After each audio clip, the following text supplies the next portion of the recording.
নমস্কার বন্ধুরা, আশা করি সকলেই খুব ভালো আছেন। আপনাদের কাছে আমার একান্ত অনুরোধ, দয়া করে কোভিড বিধি মেনে চলবেন। সকলে শুভ কামনা করে আমার তৃতীয় এপিসোড শুরু করছি আজ। পৃথিবীর কাছে ভারতবর্ষের এক বিশেষ ছবি আছে। তারা আমাদের ভারতকে এক অন্য চোখে দেখে থাকে। তারা জানেন এই দেশ আধ্যাত্মিকতার দেশ। ধর্মপ্রাণ মানুষেরা পরম্পরা, নিষ্ঠা, অনুশাসনকে ভর করে, জাতি ধর্ম বর্ণকে উপেক্ষা করে এক ও একত্র হয়ে বহু সময়কাল ধরেই এই অভূতপূর্ব জীবন বেঁচে চলেছেন এই দেশে। তাই মহান কবিরা আমাদের এই মহানতম দেশকে পৃথিবীর কাছে উপস্থাপিত করতে গিয়ে বলেছেন একই বৃন্তে দুটি কুসুম। আবার কখনো বলেছেন বিবিধের মাঝে দেখো মিলন মহান। ভারতীয়দের সাথে সাথে সারা বিশ্ব আমাদের দেশের নাম শুধুমাত্র গর্বের সাথেই নিয়ে থাকে। সারা পৃথিবী ধর্ম তথা আধ্যাত্মিকতার পাঠ পড়তে ভারতেই ছুটে এসেছেন অনন্তকাল ধরে, এই বিস্ময়কর অদ্ভুত আধ্যাত্মিক শক্তিকে জানতে, বুঝতে, শিখতে, আয়ত্ত করতে। চলুন আজ আমরা এমনই এক সময়কালের কথা শুনি যে সময় পর্বে এই অদ্ভুত আধ্যাত্মিকতার সূচনা হয়েছিল। চলুন আপনাদের নিয়ে যাই বৈদিক যুগে। এমন এক সময় পর্ব যখন সারা পৃথিবী শুধুমাত্র জীবন এবং মানুষের অস্তিত্ব প্রতিষ্ঠায় ব্যস্ত। তখন এই ভারতের মানুষরা খাদ্য এবং অস্তিত্বের লড়াই পর্ব অতিক্রম করে, প্রপার কমপ্লেক্স ট্রেড প্রসেস পর্বকেও অতিক্রম করে জীবন প্রণালীকে সুষ্ঠু পথে চালনা করতে আধ্যাত্মিক ব্যবস্থাপনার সূচনা করতে পেরেছিলেন। ইতিহাসকে বিশ্লেষণ করলে বুঝতে পারবো এই সূচনা পর্যায়ে ক্রমে কত উন্নততর, অতি আশ্চর্য আধ্যাত্মিক রূপ ধারণ করেছিল।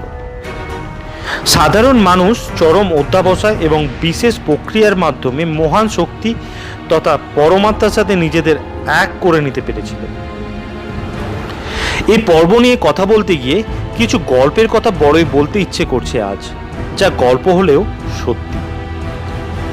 রাবণ রামের বনবাসকালে ভারতের কোনো এক জঙ্গল থেকে সীতাকে হরণ করে পুষ্পরথে করে নিয়ে চলে যান সুদূর লঙ্কায়। কখনো আমাদের মনে প্রশ্ন এসেছে এই উড়ন্ত পুষ্পরথ আসলে কি? সবই কি অলীক কল্পনা ছিল সেকালের কবিদের, যারা ইহার লিখে গিয়েছিলেন? আমাদের মনে একবারও চার্টার প্লেন অথবা বেলুন প্রসেসের কথা কি আসে না? মহারাজা দশরথ শব্দবেদী বাণ চালিয়ে শ্রবণ কুমারের হত্যা করেছিলেন, যার সাপে নাকি তাকে পুত্রহারা হয়েই মরতে হয়েছিল। এই গল্পও কি শুধুই গল্প? আজকের দিনের মতো heat seeking, sound seeking missile system কি ছিল না সে সময়? আবার কুরুক্ষেত্রের যুদ্ধের কথা ধৃতরাষ্ট্রকে সঞ্জয় নাকি লাইভ শোনাতেন, সেই গল্পও আমরা শুনেছি। কিন্তু কখনো কি আমাদের মনে হবে না সেই সময়ও রেডিও সিগন্যালিং প্রসেসের কথা জানতেন তারা? অথবা টেলিফোনিক আর মোবাইল সিস্টেমও ছিল সে সময়। তর্কের খাতিরে বলি, এ সবই ওই পুরো মনীষীদের অলীক কল্পনা হবে। কিন্তু একবার ভেবে দেখুন তো, তারা এরকম অলীক কল্পনা করতে পেরেছিলেন যা সত্যিই বাস্তবে রূপ দেওয়া সম্ভব। তাহলে কি মনে হবে না আমাদের সে যুগের মানুষরা কাহতক উন্নত করতে পেরেছিল নিজেদের?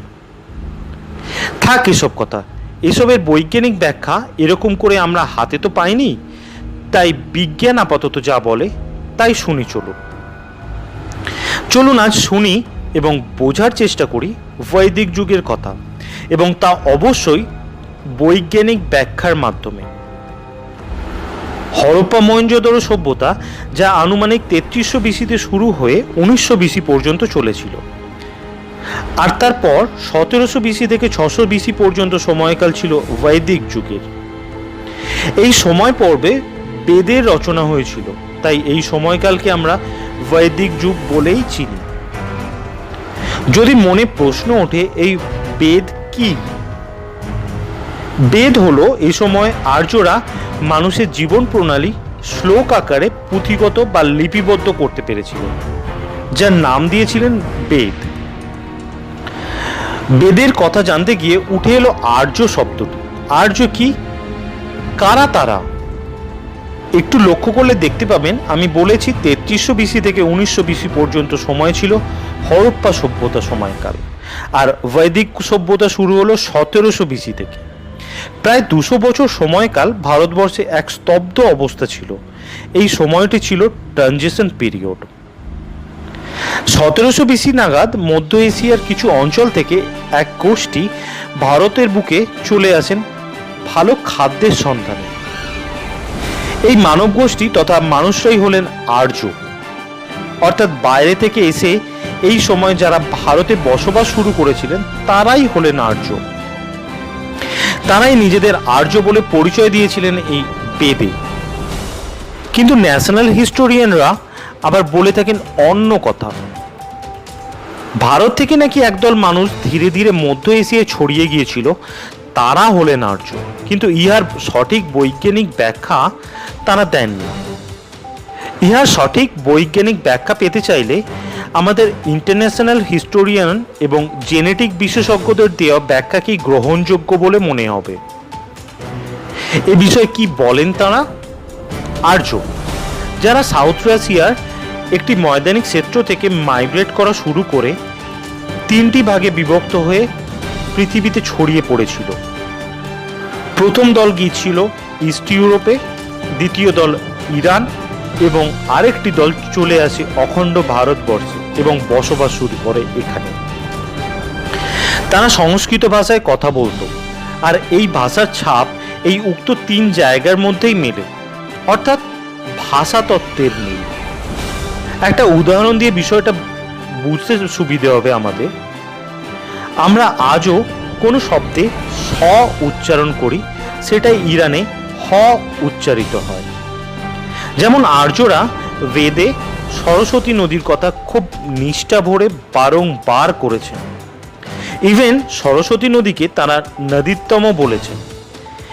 এই একই রকমভাবে ইরানেও আর্যরা এই একটি নদীকে হরকাবতী বলে উল্লেখ করেছেন তাদের জেন অবস্থাতে, যা বর্তমানে আফগানিস্তানের হেলমন্ড নামে প্রবাহিত হচ্ছে। যদিও সরস্বতী নদীটি বর্তমানে বিলুপ্ত। আর্যদের লেখা বেদে সিন্ধু নদীর কথাও কিন্তু বারংবার উল্লেখিত হয়েছে। যাকে আমরা সিন্ধু বলি তাকেই ইরানে হিন্দু নদী বলেছে। আবার হিন্দু নদীর তীরে বসবাসকারী মানুষরা পরবর্তীকালে হয়ে গেলেন হিন্দু। আর গ্রিসের লোকেরা এই সিন্ধু নদীকে ইন্ডাস বলেছেন, তাও আমরা দেখেছি। এই নদী অববাহিকাকে ইন্ডাস ভ্যালি এবং এখানে বসবাসকারী মানুষরা হলেন ইন্ডিয়, যা পরবর্তীকালে ইন্ডিয়া এবং ইন্ডিয়ান হয়ে গেল। এ কথা আমরা আগের এপিসোডে বলেছিলাম। এই মাইগ্রেটেড আর্যরা একটা জায়গা থেকে বেরিয়ে এসে পৃথিবীর 3 প্রান্তে ছড়িয়ে পড়েছিল। একটা ব্রাঞ্চ ক্যাসপিয়ান সি পার করে চলে গেলেন ইস্ট ইউরোপের দিকে, আর এক দল গেল ক্যাসপিয়ান সি হয়ে আনাতোলিয়া পর্বতকে পার করে ইরানে, এবং আরেকটি দল ওই ক্যাসপিয়ান সির আরও একটি দিক দিয়ে গিয়ে আফগানিস্তান হয়ে পৌঁছে গেলেন ভারতবর্ষের সিন্ধু অববাহিকায়, যা বর্তমান ভারতের পাঞ্জাব ও হরিয়ানায় অবস্থিত। মাইগ্রেট করে 3 জায়গায় ছড়িয়ে গেলেও এদের মধ্যে বেশ কিছু কমন মিল রয়েছে। সংস্কৃত ভাষা বা ভাষাতত্ত্বের সাথে সাথে তাদের কালচারেও ভীষণভাবে মিল পাওয়া যায়। প্রথমটি হলো অ্যান্ড্রোনোভো কালচার, যা সাউথ রাশিয়ার কালচার। অ্যান্ড্রোনোভো, যা উরাল মাউন্টেনের নিচে ভলগা নদীর তীরবর্তী একটি খোলা ময়দান